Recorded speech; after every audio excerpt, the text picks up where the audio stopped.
নমস্কার। ওমর দরদিয়ার আজকের পর্বের রিভিউ নিয়ে বাংলা সিরিয়াল সমাচার তোমাদের সামনে এসে গেছে। তো আজকের পর্বের রিভিউতে যেটা দেখা যাচ্ছে যে বাণীর মেয়ে ড্রয়ারে একটা লকেট পেয়েছে, তাই বাবাকে এনে দিচ্ছে আর মাকে দেখাচ্ছে, এই দেখো আমি ড্রয়ারে এই লকেটটা পেয়েছি। তখন অনিরুদ্ধ সেই লকেটটা নিয়ে নেয়, বলছে মাম্মাম এটা তোমার নয়, তো আমি তোমাকে এর থেকেও ভালো চেন আর পেন্ডেন্ট কিনে দেবো, কেমন?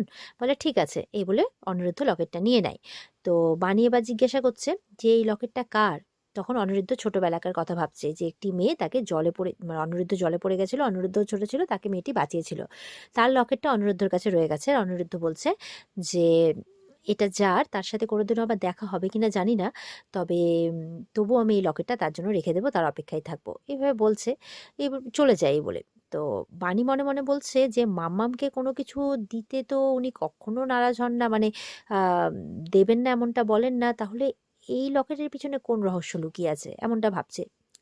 দেখা যাচ্ছে পরের দিন অনিরুদ্ধকে নিয়ে মেয়েতে সরস্বতী ঠাকুর কিনে আনে।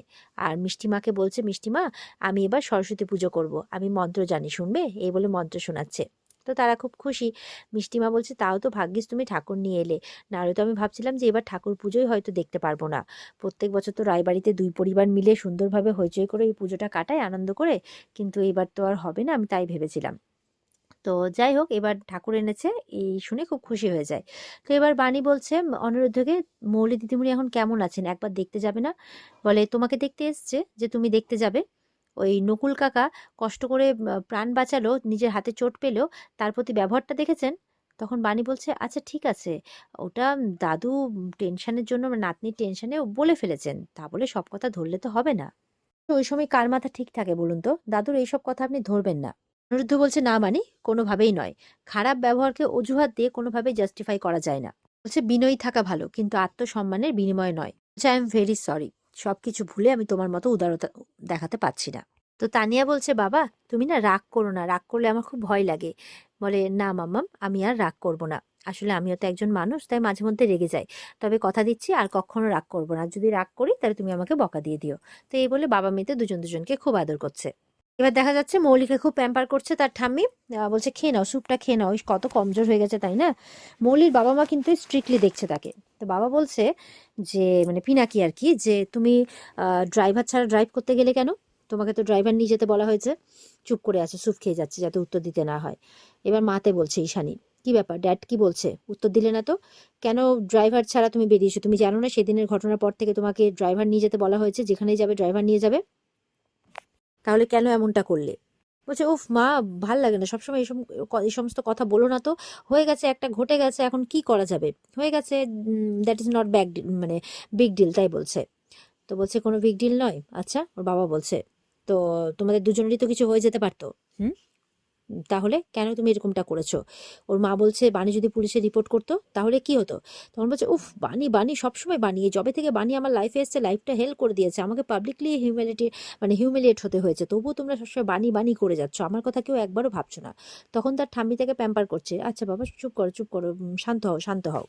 ঠাম্মি বলছে পিনাকি এখন এসব কথা থাক, মেয়েটা তো সবে ফিরেছে, শরীরটাও ভালো নয়। দাদু বলছে হ্যাঁ, বরঞ্চ কালকে কি কি লিস্ট করতে হবে দাও, আমি ড্রাইভারকে দিয়ে দশকর্মা ভাণ্ডারের জিনিসগুলো আনিয়ে দিচ্ছি। ঈশানী বলছে তাহলে বরঞ্চ সাথীকে গিয়ে বলি, ওই তো প্রতিবার লিস্ট করে, আমি বরঞ্চ যাই। তখন বলছে না, কোনো দরকার নেই, তুমি তোমার মতো লিস্ট বানাও, এই বাড়ির পুজো তোরা আসলে আসবে, না আসলে না আসবে, নিজের বাড়ির পুজো নিজের মতো হবে। তখন ঠাম্মি বলছে হ্যাঁ একদমই তাই, একদম দরকার নেই যাওয়ার।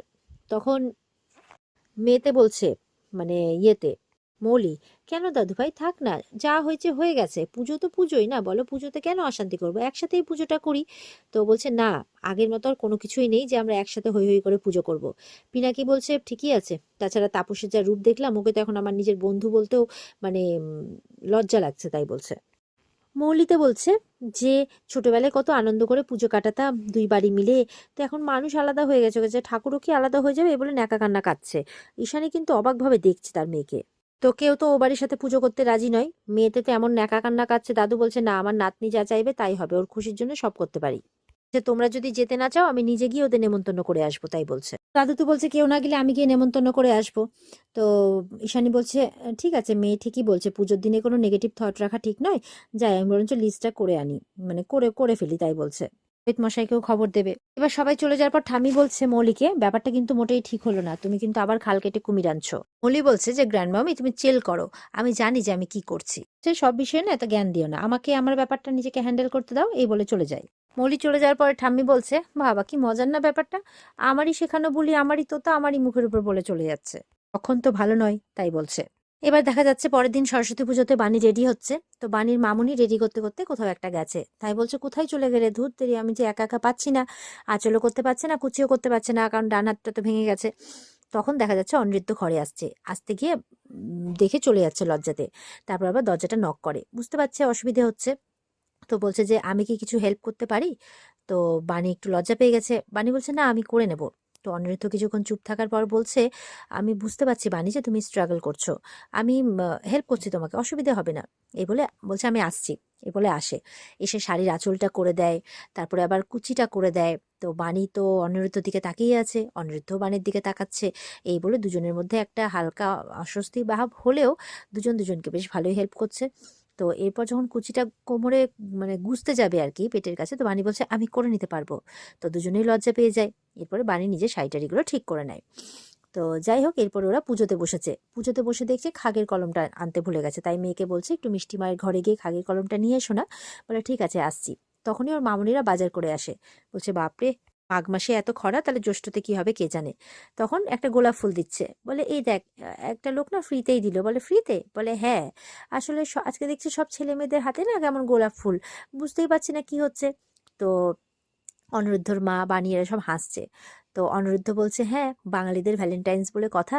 তো তার মেয়ে বলছে ভ্যালেন্টাইন্স ডে কি বাবা, বলছে ভ্যালেন্টাইন্স ডেতে হচ্ছে সেন্ট ভ্যালেন্টাইন্সের জন্মদিন, তিনি কেমন মানুষ ছিলেন জানো, তিনি খুব ভালো মানুষ ছিলেন, তিনি হিংসে ভুলে সব মানুষকে বলতেন যে ভালোবাসায় থাকতে, সবাই সবার মধ্যে যাতে সবার সাথে সবার যাতে ভালোবাসার সম্পর্ক থাকে। এরপর পুরোহিত মশাই চলে আসে আর সুন্দরভাবে পুজো করতে থাকে। এবার পুজো শেষে বানি তো কি করে প্রসাদ দেবে, বলছে বাহাতে প্রসাদ দেবো। তখন অনিরুদ্ধ বলছে আজকে আমি আর আমার প্রিন্সেস মিলে সবাইকে প্রসাদ দেবো, তো দুজন মিলে সবাইকে প্রসাদ দিচ্ছে। ঠিক সেই সময় দাদু এসেছে, এসে বলছে ও পুজো তো দেখছি হয়ে গেল, তাহলে আমি আর এই বলে চলে যাচ্ছে। তখন অনিরুদ্ধর মা ডাকে মেসোমশাই বলে, অনিরুদ্ধর মা বাণীকে বলছে প্রসাদ দিতে মেসোমশাইকে। তো বাণী দিতে যাবে, তখন বলছে থাক প্রসাদ দিতে হবে না, আমাদের বাড়িতে এখনো পুজো হয়নি, তাই আমি প্রসাদ খেতে পারবো না। তো ঠাকুরকে প্রণাম করে, তখন বলছে যে যদি ইচ্ছে হয় তাহলে যেও আমাদের বাড়ির পুজোতে ঠাকুর প্রণাম করে এসো। মৌলি দিদিমণির ইচ্ছে ছিল তো যে যা হয়েছে হয়ে গেছে, কিন্তু পুজোর দিনটাতে কেন আলাদা থাকা যাবে, তাই আর কি এসছিলাম, কিন্তু তোমরা তো নিজেরাই পুজো করে নিয়েছো। অনিরুদ্ধর মা বলছে আসলে তানিয়া চেয়েছিল তো। তো অনিরুদ্ধ বলছে তো মৌলি চেয়েছিল, মৌলির ইচ্ছে, আচ্ছা আপনারা কেউ চাননি, আর তাছাড়া আমাদের সকলের মধ্যে কিন্তু বাণীও পড়ে, এটা মৌলি জানে তো। বাণী কিন্তু চুপ করানোর চেষ্টা করছে অনিরুদ্ধকে, কিন্তু অনিরুদ্ধ তো উচিত কথা বলার মানুষ। অনিরুদ্ধর মা কিন্তু কথা দিয়ে দেন যে মেসোমশাই নিজে এসেছে, যাব আমরা সবাই সপরিবারেই যাব। তো দাদু চলে যায়। তো এরপরে অনিরুদ্ধ বলছে এইভাবে তুমি কথা না দিলেই পারতে মা, নেমন্তন্নটা কিন্তু মৌলির ইচ্ছেতে হচ্ছে, মানে ও নিশ্চয়ই কোনো না কোনো প্ল্যানিং করেছে। বাণী বলছেন দাদু নিজে এসেছেন নেমন্তন্ন করতে, উনি তো নিশ্চয়ই কোনো অন্যায়কে প্রশ্রয় দেওয়ার মতো মানুষ নন। মাসিমণির মতো আমারও মনে হয় যে আমাদের যাওয়া উচিত, হয়তো এইভাবেই দুই পরিবারের মধ্যে সবকিছু ঠিক হয়ে যাবে। অনিরুদ্ধ বলছে আপনি আর মানে অনিরুদ্ধকে বলছে বাণী আপনি আপত্তি করবেন না প্লিজ। অনিরুদ্ধ বলছে বেশ, যেটা ভালো মনে হয় সেটাই করো। এদিকে অনিরুদ্ধ মানে নিচে আর কি মৌলিদের বাড়িতে পুজো চলছে। তো এবার ঠাকুরমশাই অঞ্জলি দিতে বলছে, সবার হাতে অঞ্জলি ফুল দেওয়া হয়। মৌলিকে বললে মৌলির ধ্যান ওদিকেই যে অনিরুদ্ধরা এখনো আসছে না কেন। তো মৌলির মা লক্ষ্য করে ভালো করে, তো এবার বলে ঠাকুরমশাই শুরু করুন। তো অঞ্জলি দিচ্ছে, এদিকে ঠাম্মি বলছে যে কি ব্যাপার, তুমি অঞ্জলিটা দিলে না কেন, ওটা তো দিতেই পারতে। আর চিন্তা করো না, একবার যখন তোমার মানে দাদু গিয়ে বলে এসেছে, তখন অনিরুদ্ধ আসতে না চাইলেও সাথে ঠিক জোর করে নিয়ে আসবে। তখন বলছে ধুর এই অঞ্জলি টঞ্জলি দিতে কে চাই, আমি অতক্ষণ না খেয়ে থাকতে পারবো না। একটু পরে তো সবাই প্রসাদ খেয়ে চলে যাবে, কেউ বসবেও না। তখন ওর গ্র্যান্ডমামি বলছে যে কিভাবে অপেক্ষা করাতে হয় এটা তোমার গ্র্যান্ডমামি খুব ভালো করেই জানে, তুমি চিন্তা করো না, আগে আসতে তো দাও তাকে। এবার ঢুকেছে অনিরুদ্ধর মাকে নিয়ে, অনিরুদ্ধ বলে একদম দৌড়ে চলে গেছে অনিরুদ্ধর কাছে, সবাই দেখে অবাক যে আন্টি অনিরুদ্ধ প্লিজ তোমরা বসো না, এখন মনে হচ্ছে পুরো ছোটবেলার মতো।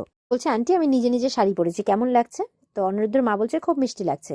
এবার বানি আর বানির মেয়ে এসেছে, দৌড়ে গেছে, বলে এ কি তোমরা এখানে কেন, দাদু আমি তো তোমাকে বলেছিলাম যে শুধু অনিরুদ্ধ আর অনিরুদ্ধর মাকে ইনভাইট করতে। এরা এখানে কেন? তুমি যাকে তাকে ডেকে নিয়ে চলে এলে। বাণী তো চুপ করে আছে। অনিরুদ্ধ তো স্বাভাবিক খারাপ লাগবে, ও জানে যে কিছু একটা মৌলি করবেই। আর এখানে কিন্তু আজকের পর্ব শেষ হয়ে যায়। তো এই ছিল আজকের পর্বের রিভিউ। ভালো লেগে থাকলে পর্বকে লাইক কমেন্ট করে জানাতে ভুলবে না, আর আমাদের সাথে জুড়তে চ্যানেলকে সাবস্ক্রাইব করতে ভুলবে না। দেখা হচ্ছে তোমাদের সাথে আগামীকালকে। সবাই খুব ভালো থাকবে। পর্বের বিস্তারিত দেখতে অবশ্যই স্টার জলসার পর্দায় চোখ রাখবে। টাটা।